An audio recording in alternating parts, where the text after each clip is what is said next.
A história começa com uma introdução, onde basicamente o céu e a terra eram benevolentes sobre tudo e todos, ou pelo menos era isso que diziam, já que o jovem protagonista não concordava com isso, e o antigo Dão Celestial era o vilão, e o mesmo Dão Celestial estava repleto de massacres e mortes. Segundo o protagonista, ele será o responsável por endireitar o Yin e Yang, e que ele também recriou o ciclo da reencarnação, e criar um mundo perfeito de cultivação, um em qual os rebeldes meio que irão ser punidos por seus atos talvez. Desde o nascimento do mundo no início do caos, o grande Dão sempre existiu, e era responsável pelas leis do céu e da terra, e mudou tudo que existia. Abaixo do Dão Celestial, o mundo passou por 2 grandes ciclos, e durante o primeiro ciclo, o alvorecer da história, milhares de pessoas treinavam e cultivavam de forma minuciosa, apenas para alcançar o reino além do Dão Celestial. Porém, o ser vivo era ganancioso e não apenas roubaram de forma egoísta as raízes espirituais do céu e da terra, eles até gananciosamente tentaram reivindicar a fonte do Dão Celestial em si. O Dão Celestial foi enfraquecido pela ganância do mundo e ficou desapontado com todos os seres vivos, e eventualmente,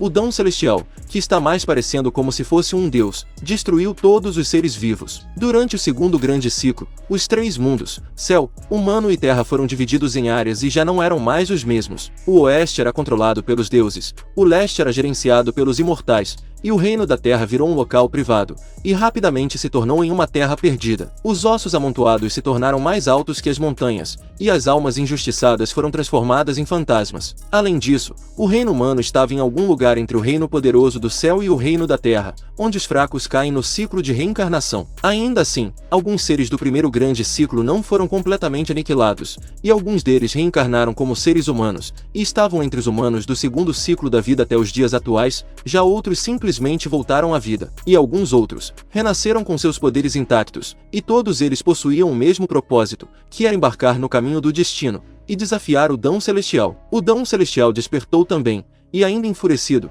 lançou um poderoso trovão sobre a terra, e pela segunda vez, o mundo foi destruído, e agora o mundo estava entrando em seu terceiro ciclo, e dezenas de milhares de anos já haviam se passado. E por fim, vamos continuar então do terceiro ciclo da vida em diante, e esse era nosso protagonista, que estava contando a história até agora. Resumindo bem, o Dão Celestial anterior deixou aquele mundo para trás e partiu, e agora ele meio que era o novo Dão Celestial, ou pelo menos era isso que essa pequena esfera azul quis dizer. Saindo do local que ele estava, ele comenta que acabou de chegar àquele mundo, e ele já estava dando tanta importância assim ao jovem protagonista, o que mostrava que aquela esfera estava com grandes expectativas sobre ele. Conforme a pequena esfera, ele era o Dão Celestial que o sistema escolheu, e era aquele que possuía poder ilimitado naquele mundo. Não muito longe dali, avistamos algumas pessoas, e logo esse senhor reparou na presença do jovem protagonista, que apenas continuava sua conversa com a esfera do seu lado. Ele estava curioso sobre o porquê do Dão Celestial anterior sempre usar a força para resolver as coisas, e a esfera perguntou se ele não pensava que usar a força era o melhor método para resolver as coisas. Mas os pensamentos do protagonista eram realmente diferentes, já que para ele, a força não resolvia todos os problemas, e isso só servia para acabar com os inimigos em si. Um tal de irmão Shun disse uma vez que o forte usava a força contra alguém mais forte,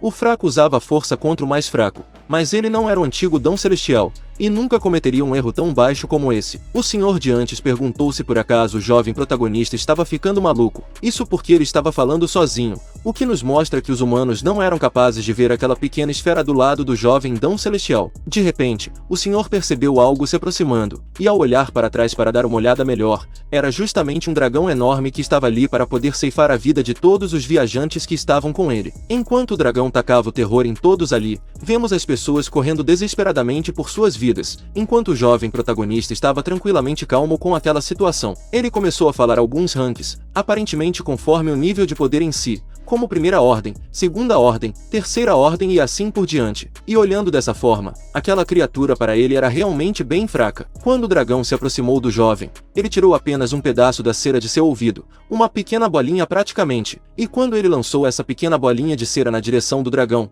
o impacto acabou sendo muito maior do que ele mesmo esperava. Como consequência de seu poder absoluto, com apenas isso ele foi capaz de acertar uma montanha que ali estava, e como se não fosse o bastante destruir um pedaço da primeira montanha, ele também conseguiu acertar a segunda montanha. No instante que ele olhou para o dragão, a criatura mítica começou a tremer completamente, reconhecendo que ele não teria nenhuma chance contra o jovem Dão Celestial, e logo vemos ele correndo dali. Até mesmo alguém na camada do Rei Celestial Reversa não era capaz de aguentar 3 ataques do jovem protagonista, o que mostrava que aquele dragãozinho realmente tinha coragem e sabedoria também. A pequena esfera comenta que o jovem Dão Celestial tinha dito que o forte usava sua força somente contra alguém mais forte, mas a intenção do protagonista era apenas dar um susto no dragão, e não tentou acertá-lo realmente. Quando a esfera perguntou se ele não iria usar a força contra seus adversários, ele responde que contanto que a negociação fosse possível, aquele mundo não seria destruído pela terceira vez, mas o tão amado sangue chinês dele não podia prometer nada. E, além disso, ele chegou ali há apenas 1 hora, então ele não sabia quase nada sobre aquele mundo,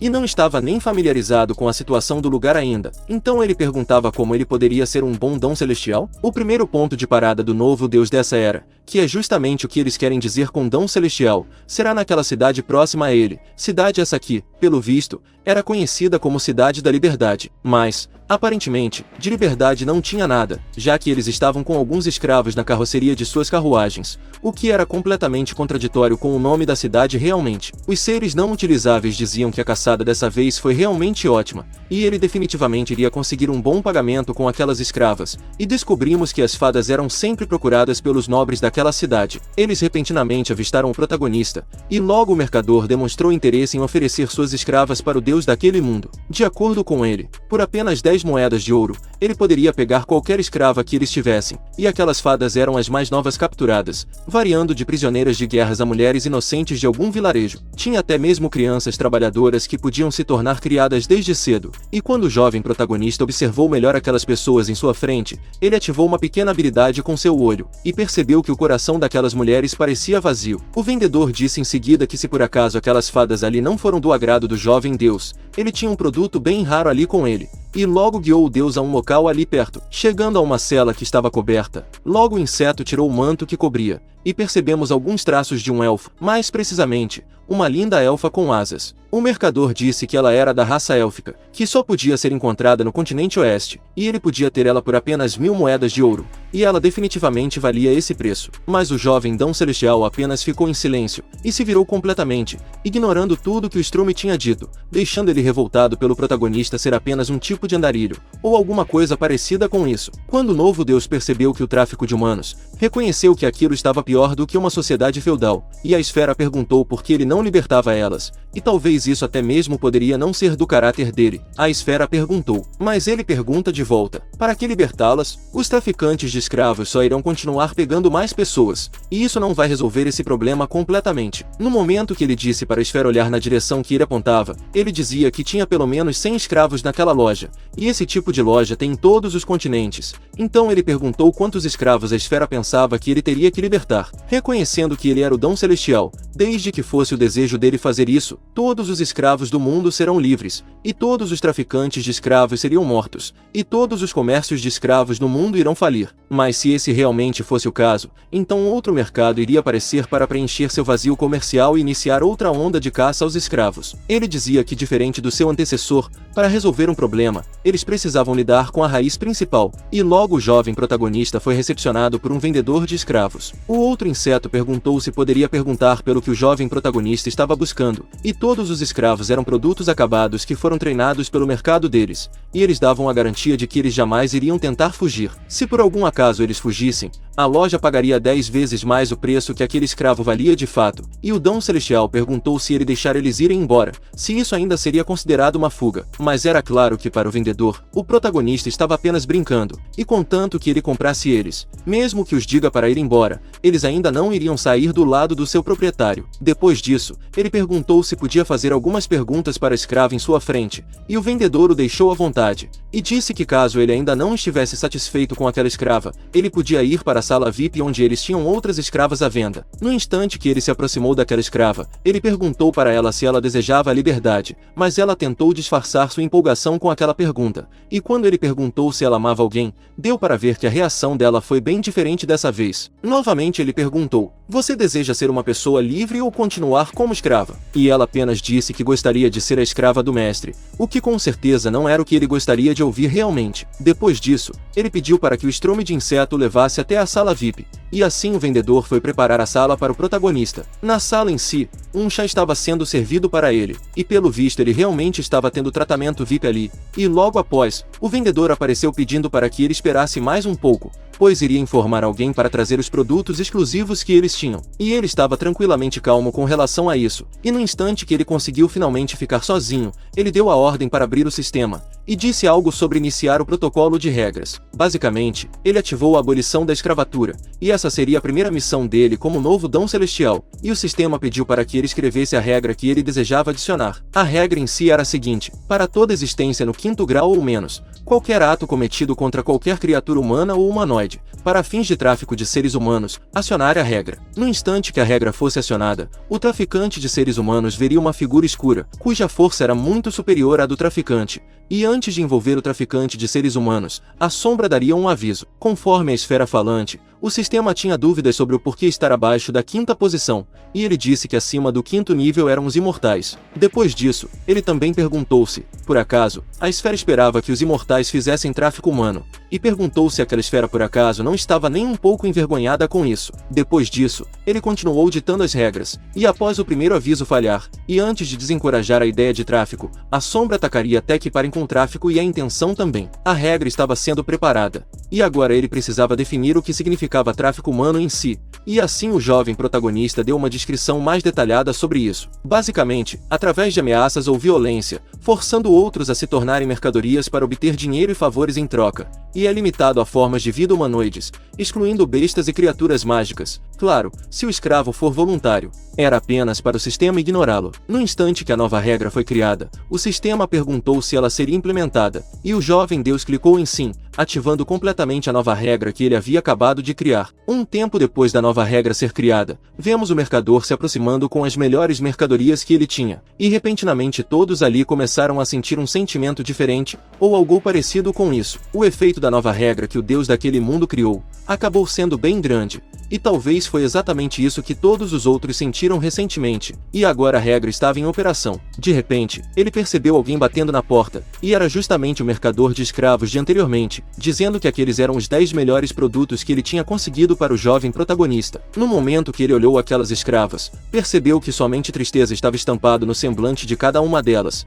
e o mercador disse que como consequência, o preço também seria um pouco alto. E logo uma sombra começou a aparecer atrás do vendedor, exatamente como o jovem protagonista tinha ordenado que acontecesse aos mercadores. Quando o inseto olhou para trás, uma sombra exatamente igual a ele apareceu em sua frente, mas muito mais poderosa, e ele ficou assustado com o que tinha visto, tanto que acabou caindo no chão com o susto que ele levou. Ele perguntou para o protagonista se ele estava conseguindo ver aquilo, e ele disse que era mais do que claro que ele conseguia, e perguntou se era assim que a Câmara de Comércio dele recebia seus convidados. Mas conforme o vendedor, não era realmente assim que as coisas aconteciam, e o Deus percebeu que a regra que ele aplicou já estava realmente entrando em vigor. Pegando uma xícara para poder degustar de seu chá, o vendedor perguntou o que ele estava fazendo, já que chegar perto daquela coisa era muito perigoso. Respondendo, ele disse que se ele não estivesse ali, o vendedor seria o único em perigo, e apontando para a parede, vemos uma rachadura nela, e logo um homem acabou sendo arremessado contra aquela rachadura em si, quebrando completamente a parede. Até mesmo o mercador de antes ficou admirado,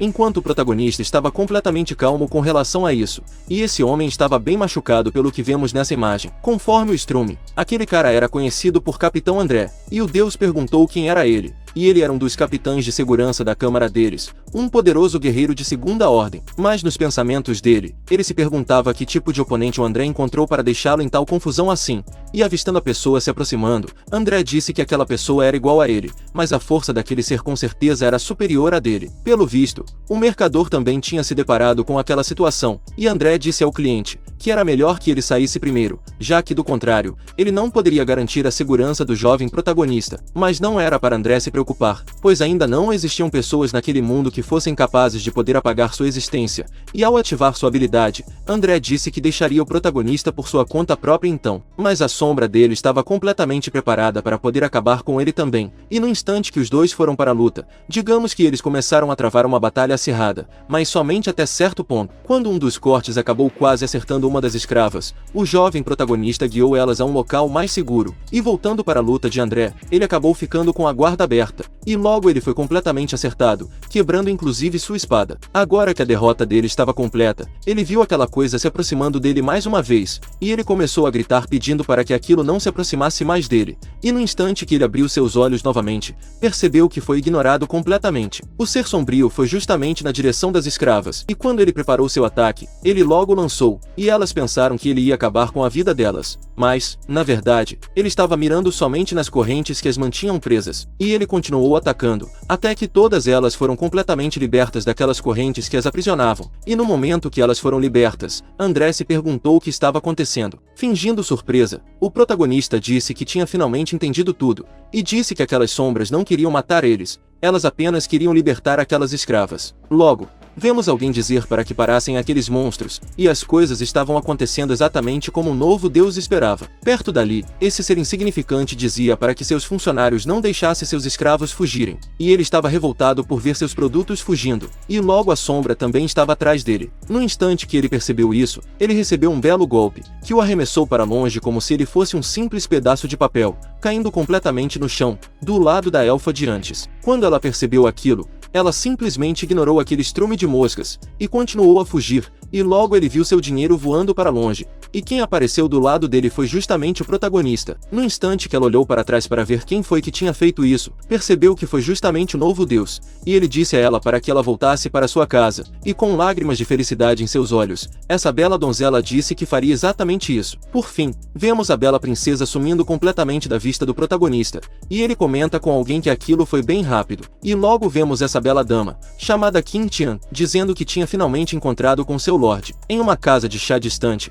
vemos o protagonista dizendo que, pelo visto, ele ordenou para a jovem Qin Tian que ela não o seguisse, mas ela jurou que iria seguir seu mestre, pedindo por favor em seguida, para que ele permitisse que aquela serva viajasse com ele pelo continente. Apesar de ele ficar em silêncio por um tempo, ele logo disse que se recusava a aceitar isso, e ela, não contente com isso, perguntou por que ele estava fazendo isso, com uma cara de quem estava sofrendo muito com isso. Ela pedia por favor para que ele não abandonasse aquela serva, e perguntou se ela tinha feito algo de errado, mas ele apenas pediu para que ela se levantasse logo. Ele disse em seguida que não estava abandonando ela, e isso era mais porque ela estava se apegando muito a ele, mas isso não era um problema de fato para ela. Depois disso, ele disse que ela tinha uma personalidade ruim, e a estabilidade dela era média, e no momento que alguém a incomodava, ela simplesmente destruía um país inteiro, e isso com certeza se torna um problema. Mas envergonhada com sua personalidade forte, ela comenta que apenas gostaria de estar sempre ao lado de seu mestre, e ele comenta que tinha muita vergonha quando estava com ela, e perguntou se ela ainda queria ficar com ele. Pelo abraço que ela deu no jovem protagonista, deu para ver que ela não ligava para nada do que ele tinha dito antes, já respondendo sua recente pergunta também. Aparentemente, o jovem protagonista estava com receio de permitir que ela o acompanhasse, e a esfera falante disse que ela não ousaria fazer nada, e pelo visto a esfera conhecia ela bastante. Em seguida, ele disse para Qin Tian que ela poderia segui-lo se ela quisesse, mas ela deve ficar sempre ao lado dele quieta, e não ajoelhada, pois isso chamava muita atenção para ele. Ela começou a pensar que pelo fato do seu mestre não querer ela ajoelhada, isso significava que ele se importava muito com ela, e ele pelo visto entendeu o que ela estava pensando, ficando apenas em silêncio depois disso. O novo Deus comentou em seguida com a esfera, que apenas queria abolir a escravidão, mas agora tinha uma escrava bem em sua frente praticamente, mas conforme a esfera, chamá-la de pateta era mais apropriado. Ele disse que se lembrava bem, e existiam 5 encarnações celestiais do antigo Dão Celestial, e perguntou se as outras encarnações eram iguais à jovem que desejava segui-lo. A esfera disse para ele ter certeza que nem todas as encarnações celestiais eram mulheres, e das 5 encarnações celestiais, Qin Tian, Yumen Tian e Kang Tian eram mulheres, enquanto os outros 2 eram homens. Todos eles eram absolutamente leais ao jovem protagonista, e ele percebeu que os outros também eram apenas um monte de problemas, e logo ele se referiu a Qin Tian, que calmamente estava esperando pelas ordens de seu mestre. Ele perguntou o que ela pensava daqueles que eram contra os celestiais, e ela responde dizendo que pessoas que são contra os celestiais são insolentes e ambiciosos, e durante o primeiro e o segundo círculo, eles eram tão ambiciosos que chegavam a matar a si mesmos. Ele reconheceu em seguida que no início do segundo grande círculo, a casa de força do primeiro que não morreu, surpreendentemente antes que eles reencarnassem, furtou a raiz espiritual de seu próprio mundo, e essa ação não era diferente de matar uma galinha e pegar os ovos. Segundo ela, era exatamente por isso que o mestre destruiu eles completamente, e deuses morreram, e demônios pereceram. Assim sendo, todas as eras foram apressadas, por toda a eternidade. Apenas o céu era realmente eterno. Ele, mestre dela, era o governante eterno dos três mundos, mas isso não era necessariamente verdade, pelo menos segundo o novo Dão Celestial. Apesar de que na primeira batalha, o Dão Celestial era invencível, se fosse uma batalha em grupo, ele não teria chances de suportar. Como o tempo estava correndo rápido, eles ainda tinham um trabalho para fazer, e ela simplesmente seguiu seu mestre também. Em um local diferente dessa vez, vemos o jovem protagonista fazendo algo que não deu para entender bem o que era. E ele, enquanto assistia as pessoas sofrerem com as regras que ele criou, comenta que a adição das regras era algo bem suave, e pelo visto seu plano foi bem sucedido. Qin Tian disse que tinha uma pergunta para fazer ao seu mestre, e ela disse que ele facilmente poderia dar uma fortuna ilimitada para todos e eliminar toda a opressão e hierarquia social, então perguntou por que ele decidiu usar sombra preta para abolir a escravidão. Aparentemente, ele não gostou muito do que ela tinha dito, e repreendeu aquela bela dama por causa disso, e perguntou para ela se isso não faria que todos rejeitassem a humanidade e voltassem à Era dos Macacos. A razão para a existência do Dão Celestial era justamente para manter a ordem, e o que ele estava fazendo agora iria apenas corrigir o distorcido e danificado estado de injustiças, e não para interromper o ciclo natural da sociedade. O trabalho do chamado Dão Celestial deve ser abrir o caminho para as pessoas, estar no comando de tudo e guiar tudo, e o que as pessoas conseguiam fazer ele fazia, e o que as pessoas não conseguiam fazer, ele fazia também. E esse era o Dão Celestial. Em um mundo que a luz existe, a escuridão também existia, algo que era extremamente indesejável, e perguntou agora se ela entendeu tudo, e aparentemente, ela disse que sim, mas eu tenho quase certeza que ela não entendeu nada. Após a explicação, ele percebeu a presença de alguém ali perto, e ele disse para ela observar, pois logo eles viriam um exemplo do que ele tinha acabado de dizer. Para prevenir que ela estragasse tudo, era melhor que ela se escondesse, e até mesmo ela se perguntava como que era possível que ela ficasse completamente transparente. No instante que o bandido avistou um saco de moedas no lado dessa jovem dama, ele rapidamente o pegou, e o protagonista disse que era melhor que ela prestasse atenção em sua carteira enquanto estava sendo caridosa. Isso fez ela perceber a presença do inseto bandido atrás dela rapidamente, e logo desferiu um golpe no cara aproveitador, que foi lançado para longe imediatamente após isso, o que fez com que ela recebesse um elogio do protagonista. Depois disso, ela o agradeceu, por ele ajudar ela a se livrar daquele estrume de porco, e o nome dessa dama é Ai, e após se apresentar, perguntou se ele era um aventureiro, e se podia fazer um trabalho para ela agora. Mas ele disse que ela poderia chamá-lo de Tiandão, e ela novamente o agradeceu, pois se ele não o tivesse feito, com certeza essa jovem acabaria entrando em problemas. Como aquele era somente um assunto trivial, ele apenas disse para ela que ela deveria prestar mais atenção em seus pertences da próxima vez, e ela mais uma vez o agradeceu por isso. Ela disse que ainda tinha bastante coisas para poder fazer, e pediu licença para o jovem protagonista, mas ele pediu para ela esperar, e como ela era uma aventureira, perguntou se ela poderia fazer um trabalho para ele agora. Segundo ele, se ele quisesse conhecer mais daquele mundo, era melhor que ele encontrasse um aventureiro para poder conversar sobre, e aquela jovem Qin Tian era até boa, mas independente do que ele dissesse, ela simplesmente concordava, e não era isso que ele queria. Logo, ele jogou um saco grande de moedas nas mãos de Ali, e ele disse que gostaria de ir para o ocidente, e como era um pouco entediante, então ele queria encontrar algumas pessoas para poder conversar. Ao ver aquele montante de dinheiro, ela comentou que o jovem mestre era realmente generoso, e ele poderia deixar isso com ela, pois ela daria conta do serviço sem sombras de dúvidas. Depois disso, a bela dama de antes perguntou se poderia falar um pouco com ele, e ele pediu para que ela fosse uma boa garota e ficasse escondida, e ele deixaria ela sair novamente, do contrário, ela não iria ficar com ele. Na estação retransmissora da Cidade da Liberdade, Ai disse que a carruagem estava pronta, e vemos ela do lado de outras duas pessoas também, e logo ela pediu desculpas, pois demorou um pouco para preparar tudo, e só para ter certeza, eles não queriam atrair olhares, então eles iriam ir naquela carruagem menor, mas para ele estava tudo bem com relação a isso. Após isso, ela começou a fazer a apresentação das outras pessoas, que eram amigos dela que estavam viajando com ela daquela vez, e o cara se chamava Rai, e o nome da jovem era Tiandão. Ele foi completamente educado com os outros, e percebeu que era uma artista marcial, uma sacerdotisa e um taoísta, e essa combinação era estranha o suficiente, perguntando se aquele seria Zanfamu. Descobrimos então que esse Zanfamu era uma abreviação para guerreiro, mago e sacerdote, e era uma composição comum de um time de role-playing game. Um tempo depois, vemos eles partindo da Cidade da Liberdade, e dentro da carroça, a jovem Ai estava contando a ele algumas coisas, e ele perguntou se a senhorita Mary era uma freira da Igreja da Luz. Ela apenas disse que o Deus da Luz abençoasse o jovem protagonista, e quando ele prestou mais atenção no que ela tinha dito, descobrimos que segundo o grande ciclo do Deus da Luz estava apenas no pico do ranking celestial, e não tinha nem chance de batalhar com o dom celestial. Digamos que a freira acabou ficando envergonhada, e ele pediu desculpas por esse mal-entendido, e enquanto a jovem dama ficava com raiva da atitude dele, ele continuou contando a história. E o Deus da Luz do primeiro grande ciclo parece ter sido morto pela King Tian. A esfera disse que ela provavelmente vai falar que esqueceu. Depois de tudo, o número de ranks celestiais do primeiro grande ciclo que foram mortos pelas mãos dela foi de apenas 80, e não chegou nem à casa dos 100 ainda. Segundo a Rai, atualmente, não existiam muitas pessoas que pagam apenas para falar com as pessoas, e ele perguntou se o jovem mestre não possuía guardas, mas ele respondeu dizendo que guardas não seriam tão fortes quanto ele. Até mesmo aí comenta que ele era tão forte, que nem precisava de guardas para sair da Cidade da Liberdade, e o jovem disse que a aura dele era tão bem contida que quase desaparecia completamente, e ele dificilmente sentia alguma presença. Logo, vemos uma pequena fração da aura do protagonista, saindo da carruagem e indo diretamente em direção ao submundo, até que chegou nessa outra bela dama, que pelo visto, também era uma serva do protagonista, apesar de estar em uma situação complicada por enquanto. Até mesmo o jovem Dão Celestial ficou surpreso por ser encontrado devido à sua aura, e começou a dizer a si que ele era muito descuidado por permitir isso acontecer. De repente, a jovem dama percebeu algo na frente deles, e basicamente, eram várias pessoas que estavam por ali, acampando, e a Rai se perguntava quem eram aquelas pessoas, e a sacerdotisa disse que eles pareciam ser refugiados. Provavelmente eles eram escravos que foram libertos devido à figura escura na Cidade Liberdade. E a sacerdotisa começou a perguntar então o motivo de eles terem saído da cidade, isso porque era muito perigoso. Talvez depois que a figura escura parou os comerciantes de escravos, eles não tinham mais nenhum lugar para ir,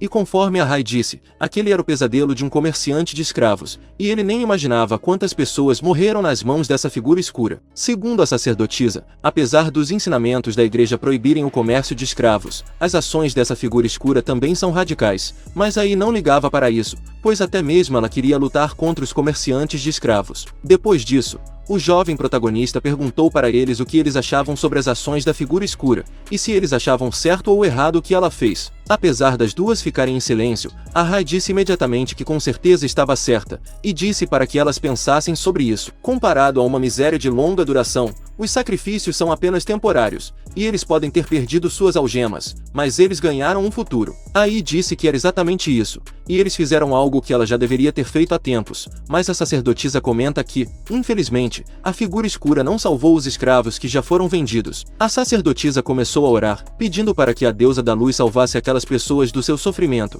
e o protagonista perguntou qual era o ponto da oração dela, o que fez com que ela perguntasse de volta o que foi que ele tinha dito. Ele então disse que a deusa da luz não pode salvar aquelas pessoas, o que deixou ela revoltada, pois para ela, a deusa da luz era um deus benevolente, e ela mais cedo ou mais tarde vai salvar o mundo de toda a sua miséria, mas ele ainda disse que ela não podia. Quem chegou para impedir uma briga foi justamente aí, dizendo para ela que ele apenas estava brincando, e dizendo para ele que os sacerdotes são muito devotos às suas crenças, e não era para que ele se importasse de fato com eles. Já nos pensamentos do jovem deus, ele dizia que realmente não estava brincando, isso porque a deusa da luz não podia sequer salvar a si mesma, quanto mais salvar o mundo inteiro. A Rai comenta que colocar dessa forma era um pouco demais, e ele perguntou para o jovem que estava guiando a carruagem se ele realmente acreditava na salvação de Deus. Respondendo, ele disse que em vez de acreditar naquele tipo de coisa, ele preferia aprender mais feitiços para se proteger, e até mesmo aí concordou com o que ele disse, pois eles não podiam gastar o tempo todo pensando em confiar nos deuses para salvá-los. Assim sendo, eles tinham que lutar para achar uma saída com suas próprias mãos,